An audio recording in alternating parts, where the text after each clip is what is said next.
Em minha família, antes de eu nascer, aconteceram coisas terríveis envolvendo uma mulher de preto que se manifestava e se materializava em minha casa. Dizem que a última vez que ela apareceu, se aproximou do meu berço, quando eu tinha apenas alguns dias de vida. A forma como essa mulher marcou minha família foi o suficiente para que eu me afastasse dessas histórias de terror o máximo que podia, embora hoje ame tudo relacionado ao tema. Bom, foi no Rio que aconteceu o seguinte. Eu sou de Juiz de Fora, mas quando decidi ir morar com quem hoje é meu marido, ele propôs que nos mudássemos para sua cidade natal, onde teríamos mais oportunidades para iniciar o negócio que estávamos planejando. Um amigo dele nos ajudou a encontrar várias opções de casas para morar, e quando ele me mostrou uma em específico, parecia muito melhor do que as outras. Chega a parecer uma piada, pois havia casas caindo em bom estado ou precisando de reparos, e havia essa casa muito bonita, de 2 andares, com um pequeno pátio perfeito para um jardim. Claro que foi essa que escolhi. Nem me preocupei com o preço, pois se ele tinha mostrado, queria dizer que estava dentro do nosso orçamento para alugar. Bom, eu estava muito feliz quando viajamos para lá, com nossas poucas coisas na caminhonete do meu pai e com o Max, meu cachorro de 15 anos. Ao chegarmos na casa, 2 amigos do Rafael já nos esperavam, e junto com ele e meu pai, rapidamente descarregaram os móveis mais pesados. Lembro-me muito bem da alegria que senti ao entrar na rua e vê-la tranquila e silenciosa, exatamente como nas fotos.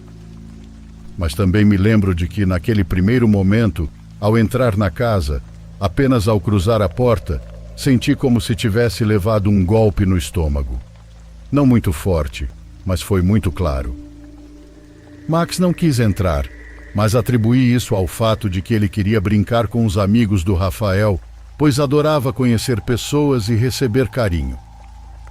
Tive que pegá-lo no colo para levá-lo comigo para conhecer a casa. Colocaram tudo no lugar, organizaram como deu e planejávamos deixar a casa meio mobiliada com o pouco que tínhamos levado. Meu pai ficou para dormir no quarto principal, que não iríamos usar porque era estranho, dava para o quintal e era muito escuro. Nós ficamos no que seria o nosso a partir daquele momento. Um pequeno quarto com vista para a rua, que mais parecia ter sido usado como escritório.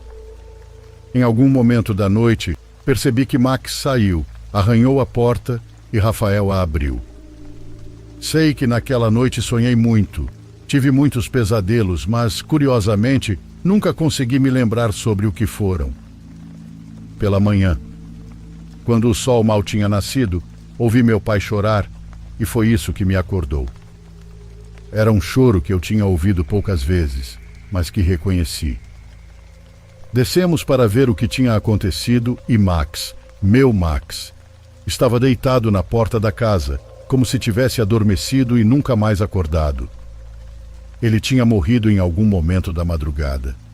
Foi uma das coisas mais tristes que tive que viver. Doeu como se tivessem arrancado um pedaço do meu coração. Ele estava comigo desde que eu era criança e era uma parte muito importante da minha vida. Meu pai, já mais calmo, me disse que provavelmente ele tinha resistido um pouco mais apenas para conhecer aquela nova casa, para poder chegar a ela comigo. O mais estranho aconteceu à tarde, quando começamos a procurar algum lugar próximo para cremá-lo. Perguntei a Rafael se Max parecia normal quando ele abriu a porta para deixá-lo sair do quarto. Rafael me disse que ele não tinha aberto a porta, que tinha certeza de que eu tinha feito isso. Eu disse que o tinha ouvido, mas que não abri os olhos, que pensei que fosse ele porque ouvi claramente a porta se abrindo, ouvi a maçaneta dura se movendo. Ele me disse que tinha certeza de que fui eu, que ele tinha aberto os olhos e me visto abrindo a porta, de pé ao lado dela, como se estivesse coberta por um lençol até o pescoço. Eu te vi, e se não era você, então uma mulher entrou em nossa casa. Parecia que ele estava tentando brincar com essa frase, então pedi que por favor ele falasse sério. Jurei que eu não tinha levantado, e ele mudou de assunto, achando que eu me sentia culpada por ter deixado o Max sair. Porque senão, talvez o tivéssemos ouvido gemer, ou quem sabe ele teria ficado dormindo entre nós. Eu sei que meu cachorro já estava muito velhinho, que tinha passado por muita coisa, que estava cansado, mas havia algo estranho. Meu pai não queria me deixar sozinha, mas precisava voltar para Juiz de Fora. Então pedi que dirigisse com cuidado. Fiquei apreensiva por ele viajar à noite, mas era um trajeto que já tinha feito centenas de vezes, embora fizesse anos que não fazia sozinho. Jantamos algo na rua, tristes, e meu pai nos deixou em casa antes de pegar a estrada. Ele calculava chegar depois da meia-noite, e naquele dia mais do que nunca pedi que, por favor, me avisasse quando chegasse, independente da hora. Pedi que me ligasse ou pelo menos mandasse uma mensagem para eu saber que estava tudo bem. Eu ficaria acordada esperando. Embora Max só tivesse passado uma noite na casa, quando entramos sentimos uma tristeza que preenchia tudo, uma solidão difícil de descrever. Olhei para a cama dele, para seus brinquedos e desabei. Deixei-me cair. Do banheiro, ouvi Rafael zombando. Ele murmurou: "Ridícula." Gritei perguntando como podia dizer algo assim. Se para ele meu cachorro não significava nada, o mesmo cachorro que ele tinha dito amar durante aqueles 2 anos que esteve comigo. E foi então que de repente ele saiu da cozinha com um chá para me acalmar. Ele perguntou a que eu estava me referindo, e eu disse que tinha certeza de que o ouvi falando no banheiro, às nossas costas. Não era imaginação, não era confusão. Levantei-me para verificar porque de fato tinha ouvido uma voz masculina vinda de lá, um homem sussurrando. Comecei a me sentir muito desconfortável e atribuí isso, claro, não apenas ao fato de estar em um lugar novo, em uma nova cidade, longe da minha família e amigos, mas também porque acabava de perder o último laço que tinha com a infância e com minha mãe. Além disso, havia algo muito estranho. Comecei a sentir que em cada cômodo, desde as sombras, alguém me observava. Era como se cada canto escuro daquela casa fosse o esconderijo de algo à espreita, e sentia meu coração disparar. Ainda esperava a ligação do meu pai. Não queria mandar mensagem para saber como ele estava para não distraí-lo, para que ele não olhasse o celular e algo terrível acontecesse. Quando o telefone tocou, atendi antes mesmo de terminar o primeiro toque. Alô? Seguiu-se um silêncio que talvez tenha durado alguns segundos, mas que para mim pareceu eterno. Não ouvi nada do outro lado, apenas o som distante de um motor funcionando. "Filha, você está bem? Está tudo bem aí?" A voz do meu pai parecia estranha. Evidentemente ele ainda estava na estrada e falava muito preocupado, mas com aquele tom que os pais usam quando querem disfarçar, quando algo aconteceu, mas eles não querem assustar você. Eu disse que estava tudo bem, que só estava preocupada com ele e queria que ele chegasse em casa para que eu pudesse dormir. Aconteceu algo agora há pouco. Precisei parar no acostamento, mas estou bem, não se preocupe. É que aconteceu algo muito estranho. Deixa eu sair daqui e te conto. Pedi para ele não dirigir falando ao telefone. Então ele colocou no viva-voz e nisso levantei-me para não acordar Rafael. Algo cruzou o caminho, filha. Algo muito estranho. Algo estava parado no meio da estrada. Era uma mulher de preto, muito alta, muito magra, toda coberta, mas não sei como te explicar, filha. Ela parecia... Um longo silêncio se seguiu antes que meu pai conseguisse dizer a próxima frase. Sei como isso soa, filha, mas era a morte. Eu vi o rosto dela. Era a morte.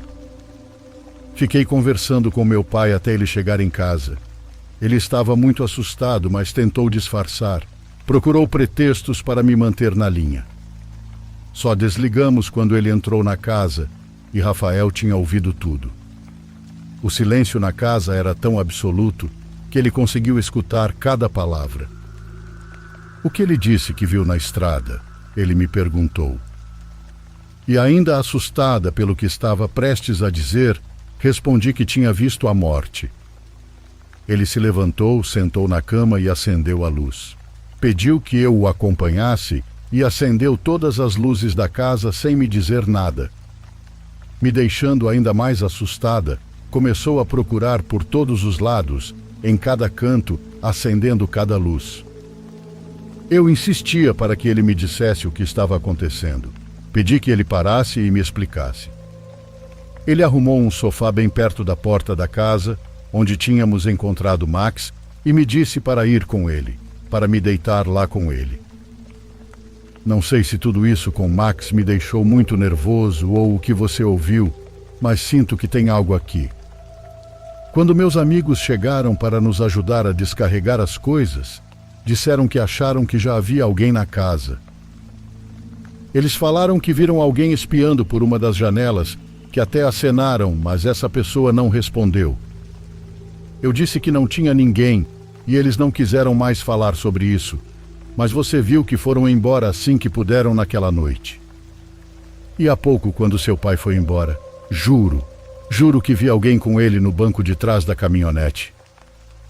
Não te falei porque não queria te assustar. Não ia dizer: Senhor, não vá, tem alguém com você na caminhonete. Se fui tão forte naquele momento em que vivi isso, foi porque vi dois homens fortes, como Rafa e meu pai, se quebrarem como crianças. Por isso tive que ser forte, mas o medo também estava me corroendo. Dormimos muito mal naquela noite. Na rua onde estava a casa parecia que não passava ninguém. Era uma rua sem saída e não parecia haver cães nem ruídos. Parecia que ninguém vivia ali.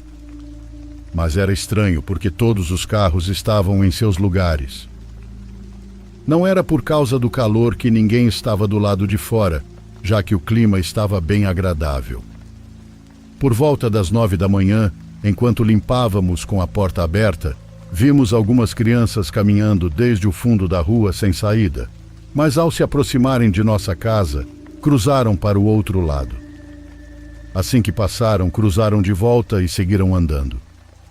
Foi então que começamos a observar atentamente. Todas as janelas que davam para o nosso lado estavam fechadas. Fomos para os fundos. A outra rua era separada por um muro que percorria toda a extensão da rua sem saída. Mas bem atrás da nossa casa, e apenas atrás de nossa casa, haviam acrescentado uma cerca de madeira em cima do muro de concreto, que não deixava ver além. Algo estava muito estranho em nossa casa, e a única coisa que pude pensar foi ir direto aos vizinhos, com o pretexto de me apresentar e dizer que viveríamos ali. Visitei algumas casas ao redor. No entanto, as pessoas me cumprimentavam de dentro de seus portões. Nem sequer diziam ou puxavam qualquer conversa. Respondiam com monossílabos, esperando que eu fosse embora. Um senhor bem idoso, que lavava seu carro, não teve a oportunidade de se esconder quando me aproximei, mas só dizia sim, sim, sim para tudo, sem nem estar ouvindo o que eu falava. Quando comentei que queria conhecer os vizinhos porque pretendíamos morar ali por muito tempo, ele riu de forma sarcástica. Perguntei por que ele estava reagindo daquela forma, já que havíamos acabado de chegar. Nesse momento, ele levantou o olhar como se fosse dizer algo, mas se conteve e voltou a olhar para o carro. Contudo, sua esposa, que parecia ouvir atrás de uma porta de metal, me chamou, mas não abriu a porta. Você realmente não sabe nada sobre quem vivia nessa casa antes? Ela perguntou. Eu respondi que não. Olhe as marcas. Não tiveram muito tempo para arrumá-la. Veja as marcas, especialmente as que estão sobre a porta de entrada. Nessa casa aconteceram coisas horríveis. Gente terrível morava ali. Mas o pior de tudo foi o que aconteceu depois que a casa ficou vazia, com todas as entradas lacradas pela polícia. O que aconteceu na casa? Quem morava ali? Perguntei. Mas só ouvi sua respiração antes dela fechar a porta, me deixando sozinha. Fui rapidamente até o Rafael e perguntei se ele sabia de algo. Ele disse que não. que ninguém tinha comentado nada estranho sobre a casa. Ele mencionou que um amigo apenas verificou se tudo estava em ordem antes de fechar o contrato. Buscamos as tais marcas e na fachada principal ainda havia sinais de reparos. Pareciam marcas de tiros cobertas, mas visíveis se você raspasse um pouco a superfície. Naquela noite tentamos dormir, mas fui acordada no meio da madrugada pelo som que Max fazia quando queria sair. Por um momento esqueci onde estava. Esqueci que Max não estava mais conosco. Quando me levantei, Rafael sussurrou: "Não levante, volte a dormir. Por favor, não olhe para a porta." Ele estava tremendo de medo. Mesmo assim, me virei para a porta com os olhos fechados, tomando coragem para abri-los, para ver o que havia na porta, o que estava deixando o Rafa daquele jeito. Abri os olhos lentamente, e a primeira coisa que notei foi que a porta estava ligeiramente aberta. Nós não a tínhamos deixado assim. Tínhamos ido dormir com tanto medo que revisamos várias vezes para garantir que estava bem trancada. Foi o Rafael quem conferiu. E as portas naquela casa eram todas de madeira maciça, não ocas e leves como as portas de interiores geralmente são. Lá, todas eram pesadas e tinham fechaduras muito fortes. No entanto, a porta estava aberta, e quando meus olhos se acostumaram à escuridão, quando pude distinguir mais detalhes, eu a vi. Estava espiando sem se mover, como uma figura parada bem do lado de fora do nosso quarto. Era o rosto mais assustador que eu já vi na vida. O rosto de uma mulher que parecia ter cabelo apenas do lado esquerdo da cabeça, perto da orelha, com um sorriso sem dentes, ou pelo menos era isso que parecia, um sorriso quase invisível. E os olhos? O pior eram os olhos, que se esticavam para cima, como quando você puxa a pele da testa, como quando uma peça de roupa os estica e eles se alongam. Eu juro, meu grito foi tão forte e desesperador que machuquei minha garganta. Foi tão alto que tenho certeza de que acordei metade das pessoas daquela rua. Mas ninguém fez nada. Não houve uma única voz, ninguém perguntando se estávamos bem, nenhuma luz se acendeu e ninguém olhou pela janela. Rafa e eu pulamos como pudemos pela sacada para baixo e ficamos dormindo na porta, esperando um tempo até termos coragem de entrar. Por sorte, eu tinha deixado minhas chaves no carro. Rafael me confessou que já tinha visto aquela mulher antes, no quarto vazio, antes de irmos dormir. Quando subiu, enquanto eu esperava no nosso quarto, ele a viu e a princípio pensou que fosse eu, porque ela estava parada no meio do quarto, olhando para aquela cerca de madeira que tinham construído na casa de trás. Por isso ele insistiu tanto em verificar a porta e garantir que estivesse trancada. Estava aterrorizado, mas tentava disfarçar para não me assustar. Passamos 2 noites naquela casa, 2 noites apenas, menos tempo que a família anterior que tinha vivido lá. Mas ao menos nos salvamos porque o Rafael usou o lugar como depósito pelo resto do contrato, e quando ia lá durante o dia para deixar coisas, com 2 amigos que se tornaram sócios, ele foi ganhando a confiança das pessoas ao redor. Eles acabaram contando a verdade. A casa tinha sido o refúgio de um casal de traficantes. Eram pessoas muito más, e os vizinhos sabiam o que eles faziam, mas não denunciavam, porque de vez em quando viaturas passavam lá para cumprimentá-los, trocar algum comentário e deixá-los em paz. Os vizinhos não podiam fazer nada, só tentavam ignorar. Mas o pior foi quando aquelas pessoas começaram a fazer rituais, coisas horríveis, sempre de portas abertas, literalmente com as portas escancaradas. Havia algo satânico ali, e eles queriam que todos soubessem, queriam que todos tivessem medo. Aquilo que estava lá se alimentava do medo das pessoas ao redor. Por fim, eles usaram o local para esconder alguém, aparentemente uma vítima de sequestro. Uma manhã, os tiros acordaram os moradores e os policiais começaram a bater nas portas das casas, pedindo que as pessoas saíssem, ou, se estivessem no fundo das casas, que se escondessem em algum canto. O cerco durou um bom tempo até que os 2 criminosos se entregaram. Mas o curioso é que a polícia afirmou ter visto outra pessoa na janela, um terceiro indivíduo que nunca foi encontrado. Pelo menos é o que dizem.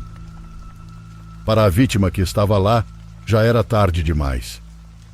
Isso foi tudo o que nos contaram. E essas histórias só se espalham por páginas de Facebook ou grupos de WhatsApp, coisas que quase nunca chegam aos noticiários. Naquela maldita casa, 3 entidades permaneceram, dizem. Uma delas era a mulher de olhos esticados que eu vi, e a outra era uma figura muito alta, de preto, com metade do rosto como uma caveira. Essa mulher, por algum motivo, foi com meu pai, mas essa é uma história para outra ocasião.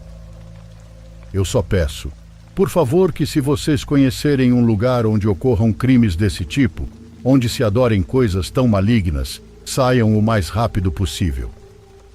Se vocês vissem a mim e ao Rafael, entenderiam por que estou dizendo isso. Nossos conhecidos dizem que parecemos ter envelhecido 10 anos em 2 noites.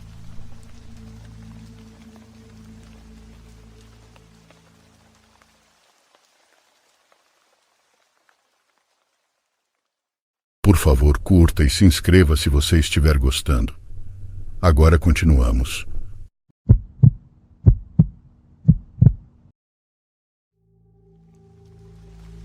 Fui comissário de bordo durante 12 anos em 2 companhias aéreas diferentes, ambas já extintas, chamadas Taesa e Mexicana de Aviación.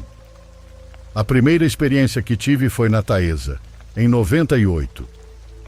Eu tinha começado a voar há 8 meses, e naquele voo, sinceramente, tudo parecia muito estranho. Acho que isso se devia à natureza da viagem, sem dúvida. Desde o início, o capitão nos informou que levaríamos vários caixões na carga. Infelizmente, muitos compatriotas e irmãos de outros países tentam atravessar de Tijuana para os Estados Unidos e acabam falecendo no caminho, seja por inúmeras circunstâncias que possamos imaginar ou porque tiraram a vida deles. No início do embarque, como esperávamos, vimos muitos rostos tristes. Havia muitas pessoas chorando. Oferecíamos o atendimento da melhor forma possível, mas todos estavam muito abalados, o que era compreensível. Depois que decolamos e ultrapassamos os 10.000 pés, começamos a preparar o serviço na galley, aquela cabine dentro do avião que funciona como uma cozinha. Estávamos colocando as refeições no forno quando, de repente, apareceu um senhor que não vimos chegar. Ele estava vestido como um camponês, com botas, chapéu, etc. Ele nos pediu gentilmente se poderíamos levar um copo d'água para a esposa dele, que estava sentada na fileira 3A, pois ela precisava tomar um remédio. Dissemos que sim, sem problema, e eu me ofereci para levar a água. Enquanto eu enchia o copo, vi o senhor entrando no banheiro. Caminhei pelas fileiras e, ao chegar ao assento, notei que a senhora, como a maioria dos passageiros, tinha um semblante muito triste e estava chorando. Quando cheguei, a cumprimentei e perguntei se o copo d'água era para ela. Ela olhou para mim, ficou em silêncio por um momento e depois disse que possivelmente sim, que precisava tomar um remédio, mas que ela não tinha pedido água. Eu não quis comentar mais nada, pensando que ela talvez estivesse confusa por causa da situação do voo. Perguntei se ela estava bem. Ela apenas acenou positivamente com a cabeça e eu disse para ela não se preocupar, pois logo começaríamos a servir as refeições. Assim ela poderia comer algo antes de tomar o remédio. Voltando para a cozinha, vi o senhor saindo do banheiro e disse a ele que logo começaríamos o serviço, que ele poderia voltar ao assento junto da esposa e que já tínhamos levado a água para ela. Começamos o serviço de bordo, levando as bandejas, e novamente o senhor, marido da mulher do remédio, foi até o fundo para nos agradecer. Ele perguntou se faltava muito para chegarmos a Guadalajara e dissemos que faltavam cerca de 2 horas. Ele agradeceu novamente e voltou ao banheiro. Durante o voo e enquanto recolhíamos o serviço, não notamos mais o senhor. Quando começamos a descida e revisamos a cabine, Notei que a senhora ainda tinha uma bandeja de comida no assento ao lado. Perguntei se o marido dela ainda estava no banheiro, pois eu precisava recolher a bandeja. A comida estava intacta. Ela me olhou confusa e perguntou: "Meu marido?" Eu disse: "Sim, o senhor que pediu água para você tomar o remédio. Ele nos disse que era seu marido." Acreditando que ele estava no banheiro da frente, pedi para ela avisá-lo de que logo aterrissaríamos e que eu precisava recolher a bandeja. Ela ficou em silêncio, com um semblante confuso, e então tirou uma foto e um rosário da bolsa, com as mãos tremendo, e me perguntou: "É este, senhor?" Olhei para a foto. E sim, era ele. Disse que sim, que ele foi quem pediu o copo d'água. A mulher, com lágrimas nos olhos, respondeu: "Moço, de fato meu marido me acompanha, mas ele não está sentado comigo. Ele está lá embaixo, na carga, em um caixão. Ele sofreu um acidente na estrada tentando cruzar em San Isidro, e eu vim buscá-lo." Eu fiquei paralisado. Dei minhas condolências e pedi permissão para mostrar a foto ao meu colega, explicando toda a situação. Ela concordou, e eu prometi devolver a foto ao aterrissarmos. Quando mostrei a foto ao meu colega, que também tinha visto o senhor pedindo água, ele ficou muito assustado e disse: "Não me diga isso, porque você não vai acreditar no que eu vi. Eu vi esse senhor, além de quando ele pediu água, conversando com outro rapaz que não voltei a ver no avião. Vi os dois conversando, mas depois passei por lá várias vezes e já não havia mais ninguém no assento." "Você não os viu conversando?" Respondi que não, que só tinha visto o senhor. Meu colega, visivelmente mais assustado que eu, comentou que talvez o outro rapaz também estivesse lá embaixo, na carga. Quando aterrissamos, devolvi a foto à senhora e disse: "Olha, seu marido continua cuidando de você. Acenda uma vela e diga a ele que já não precisa se preocupar, porque chegamos em casa."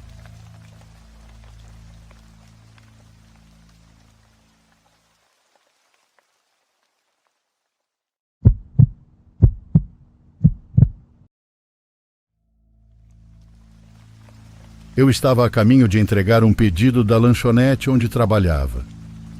Era uma noite tranquila, por volta das 11 horas. Eu ouvia música no carro enquanto fazia a entrega automaticamente, sem pensar muito. No caminho para o bairro do cliente, parei em um semáforo vermelho. Não havia mais ninguém no cruzamento, mas por algum motivo, o sinal ficou vermelho por mais tempo do que o normal. Enquanto eu esperava o sinal mudar, um carro parou ao meu lado. Dei apenas uma olhada rápida, sem querer fazer aquele contato visual constrangedor, mas percebi que as janelas estavam muito escuras, definitivamente mais do que o permitido por lei. Não dava para ver nada através delas. O carro era preto, talvez um Toyota antigo ou algo do tipo. Não consigo identificar exatamente o modelo, mas algo nele me deixou com um pressentimento ruim. Talvez fosse o fato de sermos os únicos na estrada, ou meu sexto sentido. Eventualmente o sinal ficou verde e eu segui. Não fui muito longe antes de perceber que o carro ao lado não havia se movido. Ele ainda estava parado no cruzamento. Continuei dirigindo e depois de um tempo, acabei deixando isso de lado, achando que era apenas algo estranho. Nada mais. Poucos minutos depois, entrei na área onde estava a casa do pedido. Eu diria que era um bairro, mas não era exatamente isso. Era apenas uma rua com cerca de 10 casas que terminava em um beco sem saída. Algo naquela rua parecia muito estranho. Das casas ali, nenhuma tinha luzes acesas. Eu teria certeza de que todas estavam abandonadas, se não fosse pelo fato de que eram casas bem cuidadas, parecendo comuns, sem sinais de deterioração. O endereço que eu tinha era da penúltima casa. Estacionei na calçada, peguei o pedido e fui até a porta. Esperava pelo menos ver alguma luz vinda das janelas, já que aquela era a casa do pedido, mas ao chegar na varanda não vi nenhuma luz. Relutante, bati na porta e, quando bati, ela se moveu um pouco, como se não estivesse bem fechada ou trancada. Isso era ainda mais estranho. Entrega de sanduíche vegano. Tem alguém em casa? Silêncio total. Nenhuma resposta. Nem o menor som vindo de dentro da casa. Eu estava prestes a ir embora, mas para garantir que não havia me enganado, abri a porta um pouco mais. Consegui ver um corredor e um cômodo. Ambos estavam completamente vazios, sem móveis ou decorações, nem mesmo um quadro na parede. Em poucos segundos, poeira começou a sair pela porta. A fechei rapidamente e me afastei da varanda, confuso e um pouco preocupado. Enquanto caminhava de volta para o carro, notei algo na rua. Algumas casas atrás havia um pequeno carro preto que não estava lá quando cheguei. Os faróis estavam apagados e ele estava estacionado. Assim que vi as janelas escuras, reconheci imediatamente. Senti meu rosto ficar gelado, pois aquilo não podia ser coincidência. Acelerei o passo em direção ao meu veículo e, quando estava a poucos metros, vi algo se mover em uma das janelas. Não consegui identificar o que era, mas parei no lugar. Estava perto da porta do passageiro e, olhando pelo vidro, quando meus olhos se fixaram no banco de trás. Estava escuro, mas algo bloqueava a visão do vidro traseiro. Levei apenas um segundo para perceber o que era, e nisso me virei e corri de volta para a casa. Enquanto fazia isso, a porta traseira do meu carro se abriu e um homem de moletom preto e calça preta saiu correndo. Ele não me perseguiu, correu direto para o carro dele. Fiquei na varanda com o coração disparado e liguei para a polícia. Provavelmente eu poderia ter entrado no meu carro e ido embora naquele momento, mas estava assustado demais para pensar direito. A polícia chegou e imediatamente me informou que toda aquela rua estava desocupada, pois as casas eram novas. Isso explicava porque achei que estavam em bom estado, apesar de parecerem abandonadas. O que eu definitivamente não esperava era ouvir que eles já haviam recebido vários relatos semelhantes ao meu naquela semana. O homem fazia pedidos com um nome e endereço falsos. Depois seguia os entregadores. O que aconteceu comigo foi o caso mais grave até então. Ele conseguiu entrar no meu carro e estava esperando que eu entrasse e talvez dirigisse. Quem sabe o que ele planejava fazer?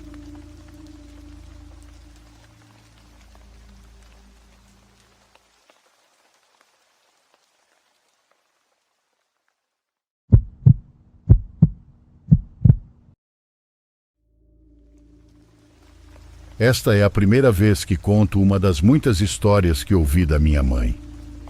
Isso aconteceu há muitos anos, quando minha mãe ainda era uma criança que vivia no interior do Mato Grosso. Minha mãe era uma de 3 irmãos, para ser exato, 9 meninos e 4 meninas. Meu avô era maquinista de trem e minha avó era dona de casa. Minha mãe fazia muita coisa. Ela parecia ser aquela que tinha que garantir que as crianças mais velhas cuidassem adequadamente dos irmãos mais novos. Um dia minha avó foi vender leite, o que levou algumas horas, pois ela não dirigia e precisava pegar o ônibus. Enquanto isso, minha mãe e 3 outros irmãos estavam brincando nos fundos. Meus tios estavam jogando bola e minha mãe estava sentada assistindo-os brincar, até que notou algo. Havia alguém no canto do olho dela, dentro da casa. Nos fundos havia uma porta que dava para a cozinha, e ela estava completamente aberta. Somente minha mãe viu isso. Era um homem usando um chapéu e um terno. O homem também estava chamando minha mãe, fazendo um gesto com o dedo para que ela se aproximasse. Ele parecia querer mostrar algo a ela. De repente, minha mãe começou a chorar e gritar. Foi quando minha avó voltou para casa e ficou brava com meus tios, achando que eles tinham feito algo para incomodá-la, e eles se meteram em encrenca. Meus tios não faziam ideia do que estava acontecendo e não entendiam por que minha mãe estava gritando.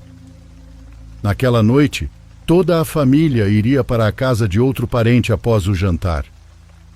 Enquanto minha mãe lavava e limpava a louça, havia uma janela que dava vista para toda a propriedade, que era um pouco grande, com árvores e plantas. Minha mãe olhou de relance e notou a mesma entidade que tinha visto antes. Ela começou a chorar, e a mãe da minha madrinha percebeu. Minha mãe disse: "Aquele homem, ele está lá fora me olhando e quer que eu vá com ele." Então eles saíram com lanternas, procurando pelo quintal, mas não encontraram ninguém. Então veio o último contato que minha mãe teve com esse ser. Desta vez, outro membro da família também viu. Eles chamaram um padre para ir até a casa fazer uma limpeza espiritual. O padre leu alguns versículos da Bíblia e colocou água benta na minha mãe e ao redor da casa. Isso não deu muito certo, porque a entidade voltou, e dessa vez não foi tímida. A mãe da minha madrinha ficou cara a cara com essa figura masculina e foi até onde ele estava apontando. Ele estava apontando para o chão da cozinha. Eventualmente quebraram o chão para saber se realmente tinha algo ali. Quando fizeram isso, encontraram um grande baú, e dentro desse baú havia dinheiro e muitas outras coisas. Assim que encontraram o dinheiro, a entidade finalmente foi embora. Então acho que sua alma ficou em paz.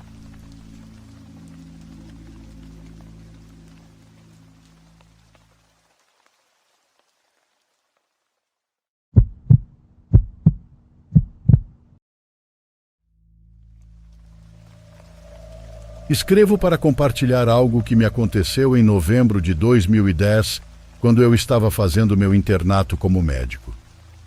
Naquela noite, fiquei de plantão na área de ginecologia. Já passava da meia-noite e eu estava no módulo de enfermagem, escrevendo algumas notas. Lembro-me bem da hora, porque era o momento do lanche no refeitório do hospital. Na área onde eu estava, o módulo de enfermagem era a única maneira de entrar nos quartos onde as pacientes internadas estavam. Todos os quartos compartilhavam um corredor que dava diretamente para esse módulo.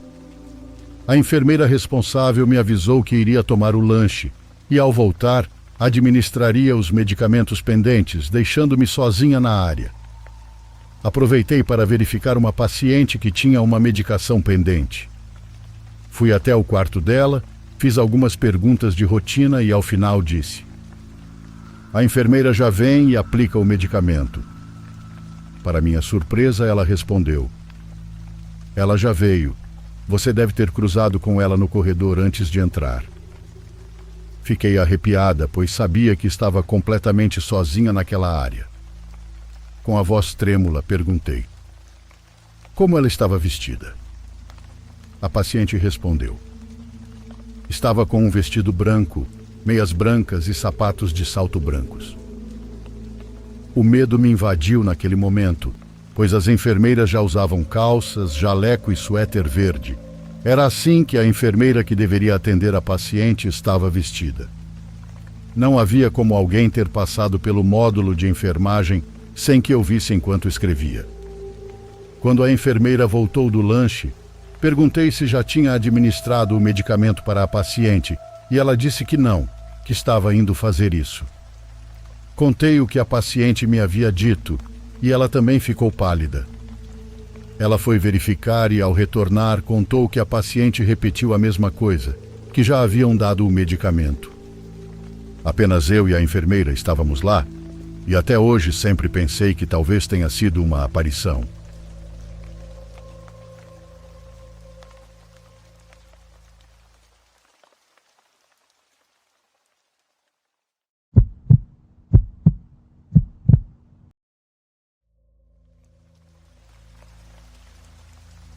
Meus amigos da faculdade e eu tentamos manter contato o máximo possível depois que nos formamos.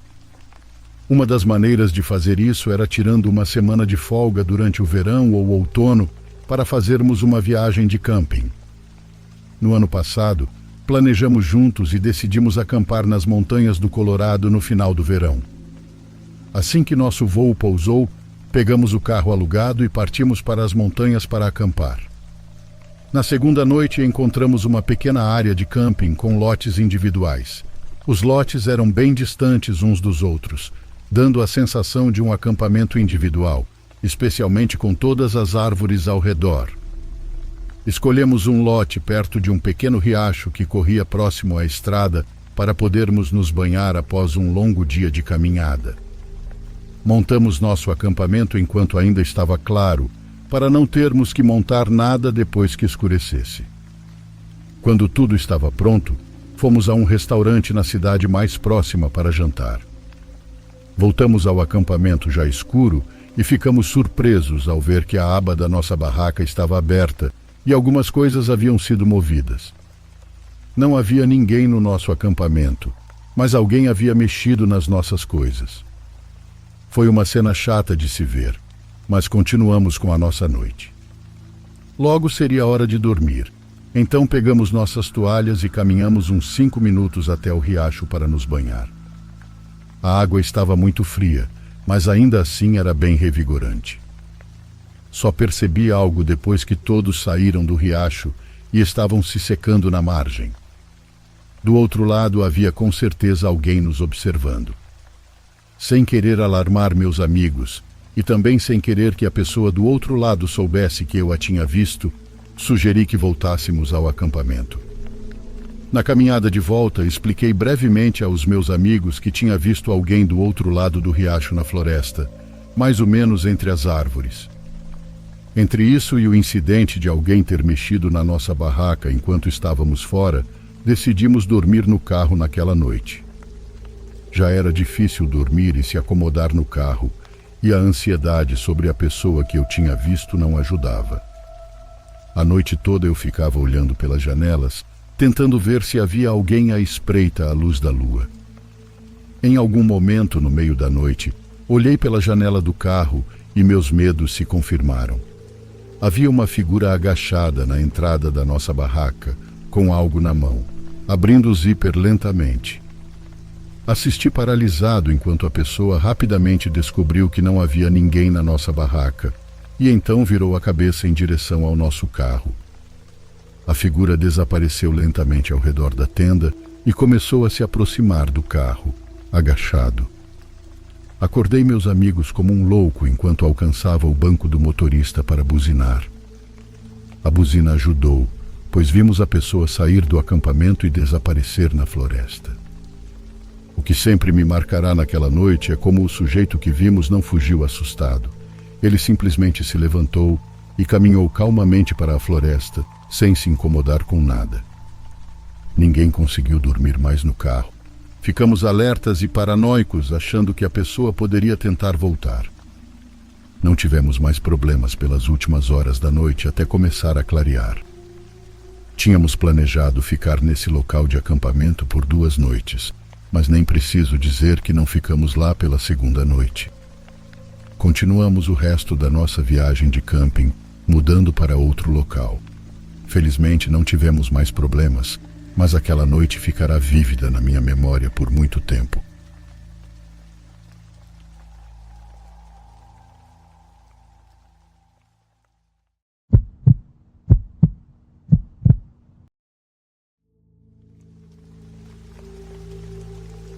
Essa é uma experiência que tive quando fiquei com minha família em uma casa nas montanhas. Minha filha era bem pequena quando isso aconteceu, acho que tinha cerca de 4 anos. Meu marido e eu achávamos que a tínhamos colocado para dormir e que ela estava dormindo, mas estávamos errados. Estávamos na sala de estar da casa e acho que era pouco depois da meia-noite, quando nossa filha saiu correndo do quarto dela e veio até nós. "O que houve? Você precisa ir ao banheiro?" perguntei. Ela balançou a cabeça. Lembro que ela parecia um pouco assustada. Era uma expressão rara para uma menina da idade dela. Ela então disse: "Não, mamãe, a moça lá fora me pediu para deixá-la entrar, mas eu não consigo alcançar a tranca da janela. Você pode fazer isso por mim?" Fiquei ali sentada, olhando para ela, completamente incapaz de entender o que ela tinha acabado de dizer. Estávamos literalmente no meio do nada. Dirigimos quilômetros e quilômetros para chegar a essa cabana de madeira e não havia outra residência por perto. Eu não sabia como abordar esse assunto com minha filha. Não queria chamá-la de mentirosa por ter tido um pesadelo. Então, antes que meu marido pudesse abrir a boca, simplesmente perguntei: "Quem disse isso para você, querida?" Assim que as palavras saíram da minha boca, a preocupação dentro de mim começou a florescer e crescer. Minha pergunta para minha filha ecoava repetidamente na minha cabeça: "Quem disse isso para você?" Minha filha parecia perceber meu desespero. A moça com a cabeça machucada. Ela estava batendo no vidro, mamãe. Lancei um olhar para meu marido e nós nos levantamos e fomos direto para o quarto onde minha filha estava dormindo. Fui acender a luz, mas meu marido me impediu. Ele disse que se houvesse alguém lá fora, poderíamos vê-los melhor com a luz apagada. Vi algo contra a janela, sei que vi. Havia uma sombra branca como uma névoa ou fumaça. Parecia o contorno grosseiro de uma pessoa. E então desapareceu, dissipou-se. Meu marido pediu para esperarmos dentro com a porta trancada, enquanto ele ia verificar a situação lá fora. Minha filha então disse: "A moça estava triste, mamãe. Ela parecia tão machucada e parecia que ela tinha chifres também." Eu estava assustada, muito assustada com a ideia de que poderia haver alguém lá fora tentando persuadir minha filha a deixá-la entrar. Meu marido voltou. Ele não viu ninguém nem pegadas. Quero dizer, havia cascalho ao redor. Certamente teríamos ouvido se alguém corresse, certo? Mas não ouvimos. Fiquei perto da porta enquanto ele estava lá e segurei a mão da minha filha firmemente enquanto me aproximava. A porta estava aberta e meu marido foi fechá-la, mas eu o parei. Eu queria dar uma boa olhada lá fora. Tudo o que consegui ver foi um mar escuro de árvores. A linha das árvores estava a cerca de 6 metros da cabana. E tudo o que eu conseguia pensar era que a linha das árvores poderia estar escondendo algo. Os insetos cantavam e o vento soprava, e foi nesse ponto que fechei a porta. Se alguém precisava de ajuda, como minha filha disse, certamente voltaria quando a porta estivesse aberta.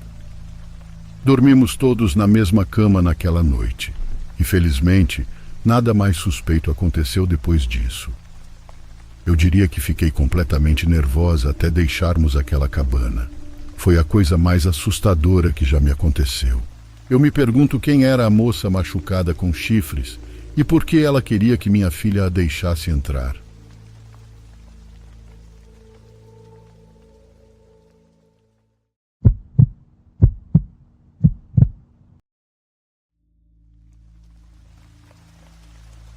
Eu tinha reservado um Airbnb várias semanas antes, em uma cidade que eu nunca tinha visitado.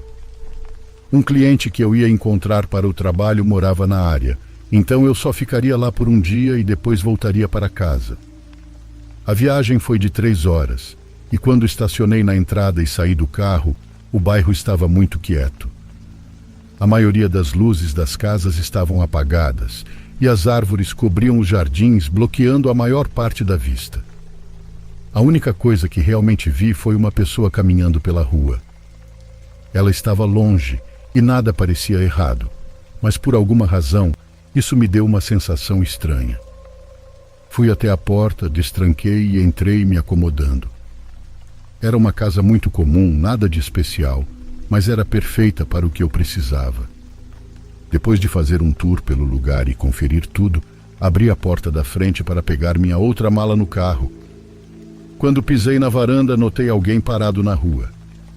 Era a pessoa que eu tinha visto andando há alguns minutos, mas agora ela não estava mais andando. Ela estava apenas parada na rua, de frente para o Airbnb. Quando comecei a caminhar em direção ao carro, ela me notou e começou a se afastar. Fiquei de olho nela enquanto estava lá fora, desconfiado sobre o que estava acontecendo. Ela parecia continuar andando, descendo a rua. Voltei para dentro e certifiquei-me de que tudo estava trancado. Depois abri a garagem e coloquei meu carro lá dentro, só para garantir. Nas próximas horas, fiz algumas verificações do lado de fora para ver se aquele homem ainda estava andando por aí. Não o vi mais e, como precisava acordar cedo na manhã seguinte, fui para a cama. Dormi razoavelmente bem, acordando algumas vezes durante a noite, com meu alarme tocando às 4 da manhã para finalmente me levantar. O sol ainda não havia nascido, então ainda estava escuro lá fora, mas sentei-me na cama e imediatamente vi uma luz vindo debaixo da porta do quarto. Eu não me lembrava de ter deixado nenhuma luz acesa, mas pensei que de alguma forma poderia ter esquecido a luz da cozinha ou algo assim. Levantei-me da cama e fui até a porta, mas antes de abri-la, ouvi algo do outro lado. Parecia que algo estava se movendo no final do corredor. Abri a porta vendo que era a luz da sala de estar que estava acesa, a qual eu definitivamente teria desligado. O som continuou enquanto eu caminhava pelo corredor e olhava para a sala. Um cara estava no canto vasculhando uma das minhas malas. Ele usava um moletom preto e jeans rasgados, exatamente o que a pessoa que eu vi andando estava vestindo. Eu só olhei para ele por um segundo antes dele se virar e me encarar. Ele não parecia nada assustado. Era quase como se ele estivesse esperando por mim. Ele largou a mala no chão e gritou para eu ficar onde estava. Ele começou a se aproximar e eu só tive um segundo para decidir o que fazer. Aproveitando que ele não estava armado, virei-me e corri de volta para o quarto, batendo a porta com força antes que ele me alcançasse. Ele se chocou contra a porta e tentou arrombá-la. Depois começou a mexer na tranca do outro lado. Pensei rapidamente e abri uma janela, pulando e correndo para longe. Quando consegui chamar a polícia, o homem não estava mais na casa. Minhas malas tinham desaparecido, claro, e para tornar as coisas mais assustadoras, a porta do quarto estava aberta. Ele tinha destrancado a porta e entrado. Então, se eu tivesse ficado e me escondido no banheiro ou algo assim, quem sabe o que teria acontecido? A polícia nunca o encontrou, sequer fez esforço para isso.